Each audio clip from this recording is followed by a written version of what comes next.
sida quruxda badan leh uga soo qayb galay barnaamijkan caawa aynu halkan ku qabanayno ee ah bandhiga buuggan guurka iyo arrimaha lamaanaha ka sheekaynaya. sidoo kale waxaan u mahadnaqayaa mas-uuliyiinta iyaguna wakhtigooda qaaliga ah inoo soo huray ay nagala soo qayb galay barnaamijkan. barnaamijkani wuxuu ka mid yahay barnaamijyadii aynu awalba hore ururka aad uga barateen ee ururku qaban jiray ee ahaa waxa weeyaan bandhigista hadba buugga cusub ee waxa weeyaan bulshada lagu soo kordhiyey. buuggani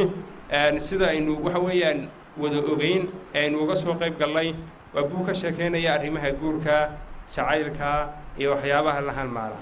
dadka ugu badana ka soo qayb galayna waa dadkii mawduuca danaynayey sida ii muuqata iminkaba, waayo waa wada dhalinyaro inaba iyo hablaba. mawduuca ururka qabtay iyo hablaha ka soo qayb galay iyo inamada ka soo qayb galay iyo qoraaga qoray intuba waxaa filayaa inay iswaafaqsan yihiin oo ay waxa weeyaan isku wada waxa weeye yihiin dadkii ku habboonaa. aad iyo aad baan waxa weeyaan waa isla doonasho ilaahay baan oran jiray soo maaha marka wax oo dhan isleekaadaan. waxaan caawa joognaa madasha buugga la magac baxay nolosha guurka iyo lamaanaha. nolosha guurka iyo lamaanaha ayaan caawa joognaa walqashiisii oo halkan aan kusoo bandhigaynaa haddii ilaahay ka dhigo. ilaahay ayaa iska mahad leh. buuggan kolley su-aalo badan baa la iska weydiinayaa oo ah maxamed maxaa ku kalifay, xilliguu qoray, intee in leeg ayuu soconayey. su-aasha saddexaad labaad haddaan u gudbo muddo intee leeg ayuu qorayey buuggan, yuuse la kaashaday ama ka soo xigtay buuggan. markaa haddii intaan idin faahfaahiyo horta markaan arkay wacyigeennan ayn joogno iyo bulshadan aynu hadda dul joogno lamaanayaal fara badan oo aan ku cakiran ama ay ku guuldaraystay guurarkooda ayaan markaan arkay ayaan isu xilqaamay intii ilaahay ka garansiiyo markaas iyo qaar fara badan oo ka gaadhayba guulo iyo badhaadho barwaaqo kuwaas oo gudhoodu aan la kaashaday ama aan soo xigtay in ay wixii talaa ee ay igaga aqoon badan yihiin iga siiyaan wixii aqoon iga siiyaan fikir iyo inkastoo nolosha kaasooya sooyaalka taariikheed ee buuggan soomaalidu inta ay aanan joogin ama aanan da ahaan soo gaadhin waxaa iga caawiyey sida madashiina dib ugu noqonay odayaal dhaqameedka aqoon-yahanada qorayaasha iyo intii la mid ee arrimaha bulshada. markaas waxaana kale oo aan idiin sheegayaa buuggan kolley su-aalaha way ka soo noqonayaanoo maxaa ku kalifay maxamed amba maxaa ku xilliguu qoray taana insha allah su-aalaha dee waanu u joognaa haddii ilaahay ka dhigo. assalaamu calaykum waraxmatullahi wabarakatu. waxaynu u wada joognaa madasha bandhigga buugga nolosha guurka iyo lamaanaha oo walaalkeen maxamed uu qoray. kolley shaksiyan waxaan ka mid ahay shaksiyaadka nasiibka u helay buugga intaan lasoo bandhigin ka hor inay soo akhriyaan isla markaana wax badan xoogta iyo halmuceedka ku duugan ay si wacan u fahmaan. in yar waxaan ka taaban doonaa mawduucyada aadka u muhiimka ah ee buuggu ka hadli doono. marka laga hadlayo laba waxbuu inta ugu badan buuggu ka hadlayaa, mid waa guurka, midna waxa weeye guurka waxa ka dambeeya waa nolosha lamaanaha. si marka loo eego marka laga yimaado conceptka buugga ku jira malaha inaan nolosha anigu ka hadlaa qariib bay yara ahaydo dee waxa weeye aniga qudhaydiiba xaaladaydu bariga dhexe tahay. yeelkadeede inta buugga ku taalla baan idinla wadaagi doonaa. markaynu ka hadlayno sidaynu wada ogsoonnahay ama concept guud aynu ku haysanno, guurku waa mid ka mid a axkaamta sharciga ah ee diinta islaamku inoo jidaysay, iyada oo ay jiraan xikmado badan oo ku duugani. marka laga yimaado xikmadaha badan ee ku duugan hal mid baan soo qaadanaya oo ah noloshu in loogu talagalay inay isdhammaystirto. marka la leeyahay la isdhammaystirto waxaa looga jeedaa yacni had iyo jeer labada qof muxuu ahaa labka iyo dhadiga kale ahi keligood markay yihiin mid waliba wuxuu qabaa baahiyaad badan, kuwo psychological la xidhiidha, kuwo xaaladooda caafimaad la xidhiidha, kuwo mental statuskooda la xidhiidha iyo kuwo kaloo badan bay qabaan. sidaa daraaddeed si dhammaan waxyaabahaas oo dhani ay isu dhammaystiraan baa loogu talagalay in lamaane la sameeyo buuggu wuxuu inagala hadli doonaa runtii xog badan oo ku saabsan marka la doonayo nolosha guurka maxaa lagu xulanayaa gabadhii maxay ku xulanaysaa ninkay doonayso ma inankaa dheeree quruxda badan sida maxamed oo kale iska xulanaysaa mise waxaa jira kaaragtaris iyo astaamo kale oo waxa weeye jiri doona inanka qudhiisi muxuu ku xulanayaa inanta uu doonayo inuu guursado buugga sidoo kale waxaa ku jirta xog la xidhiidha jacaylku waa maxay waxaa ku jirta jacaylka qudhiisii bal in definitions iyo qeexitaano rasmiya loo sameeyo oo weliba scientifiga ama si cilmiyeysan loo eegayo wuxuu buuggu isdhinac taagayaa ama uu ka hadlayaa muxuu yahay jacaylku ma jiraa mise ma jiro theoryga markuu ka soo gudbo wuxuu qaadanayaa aragtida odhanaysa jacaylku waa wax jira wuxuu kasii hadlayaa dabeetana jacaylka dhabtaahi waa kee jacaylka dhabtaahi muxuu yahay maxaa lagu garanayaa qadhaadh iyo macaan muxuu leeyahay yacni had iyo jeer in taa qudheeda laysla garto oo qof walba waxay ku xidhantahay xaaladdiisa haddii inankii ducaqabto wanaagsan oo waxa weeye heer caalamiya uu helana dee jacaylkii uu macaanaanayaa haddii laakiinse la iskarkariyo oo waxa weeye xaaladdu si kale ay noqotona dee wuu qadhaadhaanaya micnaheedu weeye markaa labadaba wuxuu sababaynayaa maxay ku imanayaan sidee bay u imanayaan si jacayl wanaagsan loo helo maxaa shuruudaahee ku xidhan jacaylku si qudhiisu xilli mu imanaya taasina xogta buugga ku duugan bay ka mid tahay waxyaabaha aadka ii soo jiitay waxaa ka mid a sidii aad u samayn lahayd jacayl xiisale sidaad u samayn lahayd markii ugu horreysay ciwaanka aan akriyo waxaan ka fekeray jacayl xiisale oo ma jiraan talow jacaylada qaarkood oo xiisaba aan lahayn waa jacayladii raaftilaace oo weersama sheegay markaa kuwaasi baan is idhi niyaddayda markaan geliyey wuxuu ka hadlayaa buuggu mawduuc muhiima oo inta badan soomaalidu ay taqaano oo ah nabsiga wuxuu ka warramayaa nabsigu wax jira ma yahay mise waa wax iska mala awaal oo takhayul oo inagu aynu waxa weeye imaginationa wuxuu ka warramayaa haddii aynu qaadanno aragtida ah nafsigu waa wax jira sideebuu ku dhacaa ama ku yimaadaa wuxuu ka warramayaa qofka yacni had iyo jeer goormaa la odhan karaa qofkii tusaale ahaan ay isjeclaayeen baa nafsi kaga dhacay taa qudheeduu ka warramayaa wuxuu ka warramayaa mawduuc aada u muhiima oo uu gorfaynayo maamaada soomaaliyeed ee tidhaahdaa sir haweyn lagama sal gaadho haddii aan isla eegno qaybta anigu aan gorfayn doono insha allahu tacaala waa magaca buugga beijiska buugga iyo dhisaynka iyo siduu inoogu dhigay qoraagu afeefta iyo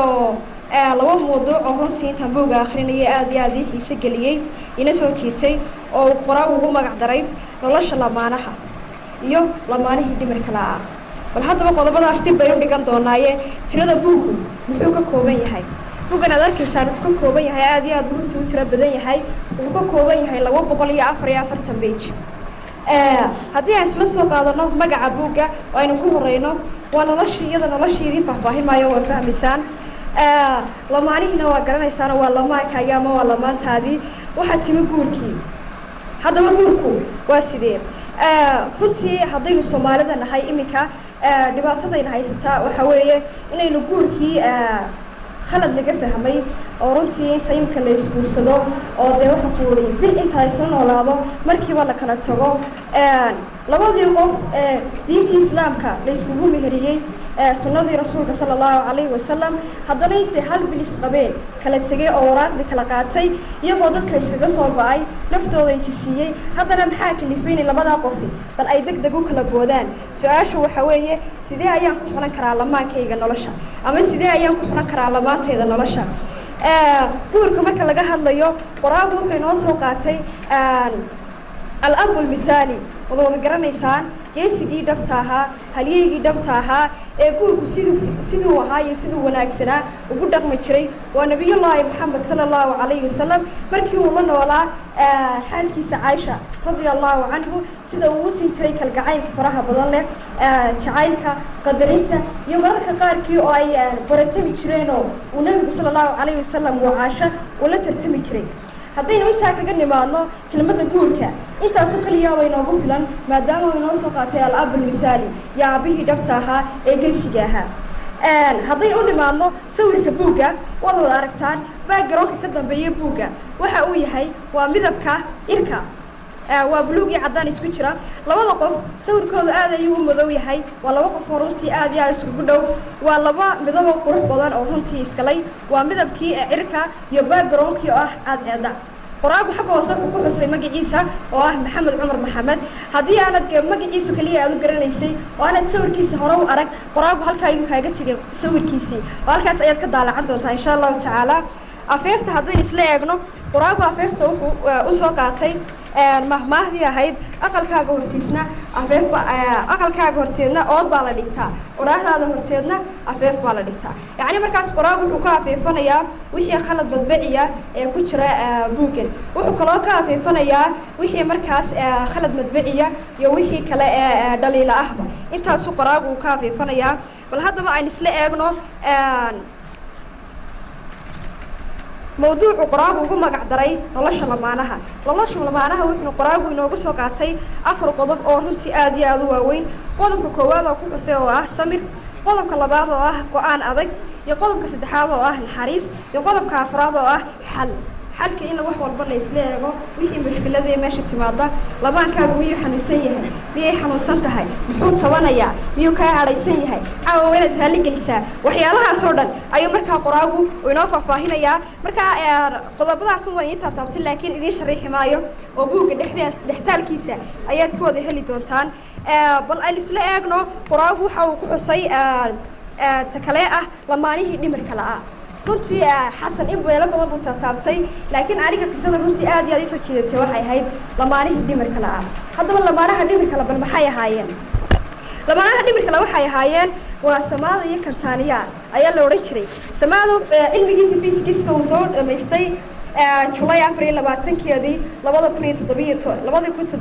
2007 ha saas waqtigu markuu saaha ayuu soo dhameystay Samaade labadii lamaane ahaa waxa ku dhacday inay ahaayeen laba lamaane oo labaduba ay dhimir laayihiin midna aanu caafimaad qabin oo maskaxdiisu aanay joogin kaaga sii darare labada lamaane waxay ahaayeen laba lamaane oo kale lahjada oo laba luuqadood oo kale maxalliya ku kala hadla laba wadan ka soo kala jeeda bal haddaba sidee isku afkateen iyo sidee isku fahmeen Samaada iyo Kantaaniya nolosheedu waxay abuureen oo ay isla meel dhigeen iyadoo aan cidi hooyo u dhisin cidi aanu taxambaliyeen cidi aanu tahyinayn guri aan loo dhisin ayay noloshii gurigooda halkaa ay ku bilowdeen noloshii gurigoodana waxay ka soo bilowdeen markaas bush cooshad ah oo markaa ay wada dhisteen oo gacmahooda ay ku wada abuureen Samaada iyo Kantaaniya waxay isku dhaleen 3 caruur ah iyagoo dhimirna mararka qaarkii dadku tuulada degan waxay odhan jireen waxaanu arki jirnay iyagoo istagaalaya isku buuqaya iscaayaya haddana waqtiga kadib waxa la arki jiray iyagoo heshiiya bismillaahir rahmaanir rahiim marka hore laba xaalaan idiin sheegay wallahi sheekadan jacaylka iyo guurku horta waa fani aan idiin sheegay waxaa jira laba xaalaan idka sheegay nin masriya buug buu qoray ninkuna hinaasuuha ninkuna nin hinaasabuha secondary school sheekh markii aan dhigan jiray waan garanayaa buuggiisa waan akhristay ninkaasi wuxuu yidhi wuxuu doonay inuu gabadh guursado deedna wuxuu siro maxaad ku ogaan kartaa bal horta dumarka inaan daristaan wacan buuli ninkuna hinaasi weyn buu ahaa dabadeedna inan buu la ballamay markii inantii ugu timi halkii ay ku ballameen ugu timi cabbaar sheekaysteen buu wuxuu yidhi markii aad gurigiinni ka imanaysay maxaad kaga soo baxday balsay tiri hooyada waxaan ku idhi ooyo dhakhtarkan ka soo noqonaya buug weyn buu soo qaato halkanuu ku qoray habeenkii labaad buu haddana inan kale la ballamay cabbaar bay sheekaysteen wuxuu yidhi markii aad gurigiinna ka imanaysay maxaad ku soo tiri hooyadaad kaga soo baxday markaasaan ku bay tiri hooyo waxaan ku idhi hooyaday aroos baan qabanaya arooskiina wuu qoray adigu waxba yaan idinku daalina 7 noocaasa oo 7 habeenoo kulana ayuu wada qoray berigii dambuu rasmigii u guursaday isagu gabadhiisoo iska daacada oon waxba jirin baa adigu baxday oo showna dee hooyadeediiyo meela qabatay mooyaane waxbay qabatay way soo noqotay meesh gurigiibu waayey xagaad ku maqnayd buu idhi waxaa tiri dee madaxay xanuunoo dhakhtarkaan qabtayoo dee waan ka soo iibsaday bal sug buu idhi buuggiibuu soo qaaday wuu rogay markaasuu wallaahi maktuub cindi halkanuu ku qoray wuxuu noo soo waxeeyey gabadhii meel bunta waa kaas habeenkii labaad ba haddana waxay qabatay aroos umay sheegin dabadeedna markii ku raagtay way soo noqotay markaasuu yidhi haye caawana xaggaad ku maqnay markaasay tiri waxaan qabtay aroos markaasuu yidhi isug buuggiibu soo qaaday markaasuu roga xaashii markaasuu yidhi wallahi waa maktuub cindi halkana waa ku qoran inta aad sheegisa hadda may maqlaysaa habeenkii saddexaad ee ugu dambaysay ayay hooyadeed xanuunsatay oo rasmiga markaasi hooyadeed qabatay umanay sheegin markii ay ka soo noqotay hooyadeed ayuu gurigii uga soo horreeyey wuu yima wuu ka waayey wuu iska sugay markay soo noqotay wuxuu hayee caawana xaggaad ku maqnayd markaasay tiri hooyaday baa xanuunsanaysay markaasuu yidhi sug buuggii buu soo saaray wuu arkay markaasuu igu qorantay hooyaday baa xanuunsanaysay markaasuu wallaahi maktuub cindi nabadgeliyo gabadhii horta halkiibuu ku furay waa wax laydhaa hinaaso oo dhacay jacaylkuna waa wax jiro oo rasmi ah labaadka waxaan u mahad celinayaa qoraaga buugga maxamed cumar maxamed oo ah nin dhalinyaro ah oo aqoon-yahana oo ku dhiiraday inuu wax ka qoro arrimaha guurka iyo lamaanaha kolley guurku dee aad iyo aad buu u fiican yahay oo caawo dhan baa halkan laga hadlayo laga qaada dhigayo dee nadiire iyo ninka kale saaxiibkaba aad bay ugu tiigsadeen horta guurka runtii markaa guurku aad buu u fiican yahay waxaan leeyahay dhallinyarada dee hala guursado rag iyo dumarba hala guursado waxaa tiro qaar dad baa isla hablaha hoosta kale iyo inamada tiro macallinka laftiisu ma single baa mise waa maari waxaan leeyahay anigu maarid bana waan guursaday guurkuna waa wax wanaagsan inkastoo aan berigii hore dee aan doobka ahaa dee ku jahwareerado inanba inan ii dhiibtay insha allah waxaan helay tii aan ku qancay ee aan nolosha la wadaagay waana ku faraxsanahay markaan waxaan leeyahay insha allahu guurka hala dadaalo dhallinyarada ha guursadaan hablaha waxaan ka codsanaya inay dee guurka jebiyaan oo dee ay ragga la saayiraan raggana waxaan leeyahay idinkana laftiinu fadhiga ka kaco bahalka qaadka iyo albawada iska daayo xagga hablaha loo jeesto xaggaasaa nimca fadhidaaye xagga ha leeda baan leeyahay kolley caawa xaflad baanu joognaa laga rabaya jacaylka runtii anigu waxaan jecelahay inaan akhristo buugta jacaylka aad baan u jecelahay dhallinyaradana waan uga sheekeeyaa hadday tahay ardaydayda iyo hadday tahay akhyaartaydaba waan jecelahay xitaa marmarka qaarkood iska daa wax kale markaan cid aan u sheekeeyo waayo dee islaantaydaan jacaylka uga sheekeeyaa markaasaan isla wax iyagu isla jacayl isla oloolnaa markaa jacaylku aad iyo aad buu muhiim u yahay aad baan u soo dhoweynayaa waana salaamayaa mar labaad maxamed cumar maxamed kolley waa nin aan aqaan waa nin aan isku daanahay waa nin dhallinyaro ah dadaal iyo juhdi buu geliyey mawduucanuu buuggu ka hadlaayo nolosha guurka iyo lamaanaha cid kastoo halkan joogta iyo in badan oo inaga maqan intaba way saamaynaysaa kolley anigu waxaan ka mid ahay lamaanaha oo qoys iyo reer baan leeyahay anigoo daayaroo 9 jirina waan guursaday maanta carruurtaydu inanta curad way laag tahayoo markaan israacno ama aan goobaha waxbarashada geenaya waxaa lagu yidhaha maadaa ka mas-uula ma walaashaaba waxaan ku idhaha mararka qaarkood marna waa walaashay marna waxaan idhaha walaa dhalay oo ka mas-uula marka guurka iyo noloshiisu faa'iidooyin badan bay leedahay haddii aad yaraan kusii guursatana kaba sii wanaagsan oo ubadkaaga oo isleekaanaysa rag badan waan jecelahay guurka iyo dadku inay lamaano samaystaan oo noloshooda qoysnimo ay horumariyaan taana waxaan u malaynayaa curad baan ahay oo jacaylkiiba laygu dhalayoo waktigii jacaylku jiray iyo maxabada jirtaba laygu dhalo curad baan ahayoo waxaan u malaynayaa saasaan u jecelahay inaan inta badan aan dadka dhiirigeliyo oo ku dhiirigeliyo arrimaha guurka